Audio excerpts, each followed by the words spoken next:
မာတင်အိုရီဂက်ကိုအနုကြည့်မှန်ပြောင်းဖို့တင်ကြည့်ခြင်းမာတင်အိုရီဂက်ဒီနာမည်ဟာအာဆင်နယ်အသင်းရဲ့လက်ရှိခေါင်းဆောင်အသင်းကိုဒီချိန်ထိရောက်အောင်တည်ထားပြီးခဲ့တဲ့ကျော်ရိုးကစားသမားတွေကတယောက်ဒီလိုဖြစ်လာမယ်လို့ဘယ်သူမှထင်မထားခဲ့ကြတဲ့ရီယေမှာဝင်မဆန့်နိုင်ခဲ့တဲ့သူတယောက်လက်ရှိမှာတော့သူဟာအာဆင်နယ်အသင်းရဲ့တခေတ်ဆန်းသစ်မှုမှာအသက်သွေးကြောတနေရာဖြစ်နေပါဝင်ပြသလာခဲ့ပြီးပါပြီဒီနော်ဝေးသားရဲ့ထိပ်တန်းပုံစံတွေကိုလည်းအာဆင်နယ်တို့ကတွေ့ရပြီးပါပြီအခုသူအသက်က26နှစ်ရှိပြီဖြစ်ပြီးတော့နောက်ပိုင်းကာလတွေမှာအာဆင်နယ်ပရိသတ်တွေညှို့ညင်တာခံရတဲ့ကစားသမားတယောက်ဖြစ်လာနေတာလေသူပါပ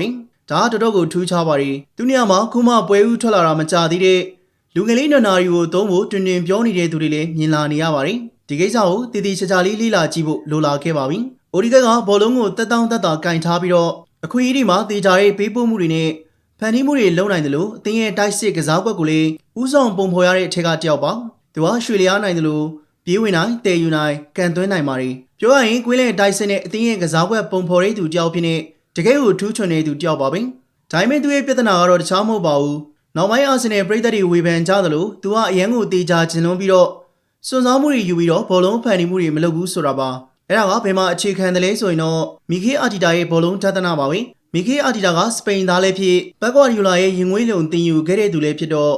့ဘောလုံးဆုံးရှုံးမှုကိုသဘောမကျပါဘူးဘောလုံးကိုကင်ထားပြီးတော့တေချာတဲ့ခွင့်ရည်တွေမရမချင်းမှာလှည့်ပြီးတော့ကစားနေတာကိုပဲသဘောကျပါတယ်ဒါမကောင်းဘူးလားဆိုတော့ကောင်းတာပါပဲဒါပေမဲ့တေချာတဲ့ခွင့်ရည်ဆိုတာကစောင့်နေလို့ရလာတာမျိုးမဟုတ်ပါဘူးဖန်တီးရတာပေါ့ဘောက်ထဲမှာအဲ့လိုခွင့်ရည်တွေပေါ်လာအောင်လှုပ်ရှားမဲ့သူလိုပါတယ်ကိုယ်တိုင်ဂိုးသွင်းခွင့်မရရင်တော့ချန်နေသူတွေအတွက်နေရာလွတ်တွေပေါ်လာဖို့နောက်တန်းရဲ့အာယုံကိုဆွဲခေါ်သွားပြီးမြင်တိုက်စစ်မှုမျိုးနဲ့အဲ့နေရာလွတ်တွေကိုတိုက်ခိုက်မဲ့သူလိုပါတယ်အဲ့လိုတိုက်စစ်အကွက်ဆင်မှုတွေရှိတော့မှသူကဖန်တီးမှုတွေလုပ်လို့ရမှာပါပြောခဲ့သလိုပဲသူကအာတီတာရဲ့ဒသနာအတိုင်းပဲဘောလုံးကိုစွန့်စားပြီးတော့ပေးမှာမဟုတ်တဲ့သူမျိုးပါမေးမရတဲ့ချိန်ဒီမှာပိုင်ဆိုင်မှုအပြည့်ခံပြီးတော့ပေးမလားကင်ထားပြီးတော့လှည့်ကစားမလားဆိုရင်ဒုတိယနီလန်းကိုပဲသူရွေးမှာပါတေးကြတယ်လို့ထင်ရတဲ့ခွင့်ရေးမျိုးတွေအကြောင်းမှပဲခင်းပေးမှာပေါ့ဘာကြောင့်လဲဆိုတော့အာဆင်နယ်ရဲ့ကစားကွက်ထဲမှာကဘောလုံးပိုင်ဆိုင်မှုမဆုံးရှုံးရေးကပါနေတာ哦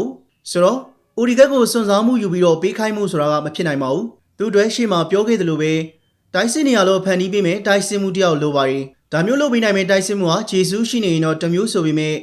သူမကစားနိုင်ရင်အာဆင်နယ်မှာလုံနိုင်တာကတခြားများများဆဆမရှိပါဘူးထရော့ဆက်ကဒီလိုနေရာမျိုးတွေမှာဆိုရင်အရင်အားကိုးလို့မရပါဘူးဂိုင်ဟာဘက်ကလည်းအရင်ကိုစိတ်ချတဲ့တိုက်စစ်မှုစစ်စစ်ဟုတ်မနေတာကိုအားလုံးမြင်ကြမှာပါဆိုတော့ဘာကြောင့်သူဘောလုံးကိုကင်ထားဖို့ရဆုံးဖြတ်ရတယ်လဲဆိုရင်အဲ့ဒါပါပဲနောက်တစ်ချက်ကသူဒဏ်ရာပြန်လာပြီးတော့တော်တော်ကြာတဲ့အထိမူလသူပြန်မဖြစ်သေးပါဘူးပုံစံကျနေခဲ့ပါတယ်အခုထိလည်းအရင်လိုပြန်မဖြစ်နေပါဘူးဒဏ်ရာကြောင့်တော့မဟုတ်တော့ပဲမူလအရှိန်မူလဟန်ချက်ကိုပြန်မရောက်သေးတာပေါ့အဲ့ဒီပြင်သူနဲ့ဆာကာကအာဆင်နယ်ရဲ့ဖန်တီးမှုတောင်းကိုထိုင်ခံယူထားတဲ့လူတွေလိုဖြစ်နေပြီးတော့သူ့အတွက်လည်းဆာကာမပါတဲ့ပွဲတွေဆိုရင်ပို့ပြီးတော့ရုန်းကန်ရပါတယ်ဒါလည်းနောက်ထပ်တစ်ကြောင်းပါပ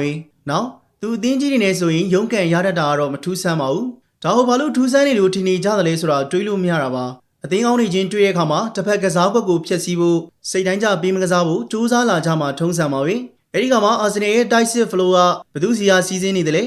ေအိမ်ညောင်ကိုပြစ်မှတ်ထားပြီးတော့ပိတ်ဆို့မှာပါပဲဆာကာဟာလည်းတိုက်စစ်ပုံဖော်မှုကိုဥဆောင်နေသူဆိုပေမဲ့သူကတောင်ပန်ကပါ white area ကတိုက်စစ်ကိုပုံဖော်တဲ့သူနဲ့ central area ကတိုက်စစ်ကိုပုံဖော်တဲ့သူဆိုရင်ဘသူ့ကိုပို့ပြီးတော့ထိန်းချုပ်ကြမလဲလူကက်ကစားကြမလဲဆိုတာအတိအသာကြီးပါပဲဆိုတော့ Origat စီကိုဘောလုံးမရောက်ရင်2ဆင့်3ဆင့်ဝင်ဖြတ်ပြီးတော့ဘောလုံးမပြတ်ရင်တော့တိုင်ပင်ပြတ်တော့ဝင်လုံးကြတာကိုမကြာခဏတွေ့ရမှာပါဒါကြောင့်လည်းနောက်ပိုင်းတွေမှာသူကြော်ဖြတ်တည်ယူတာအောင်မြင်မှုတွေကကျနေတာပါဒီထက်ပိုပြီးတော့လုံနိုင်တဲ့တယ်လို့ပြောရင်လည်းပြောလို့ရပေမဲ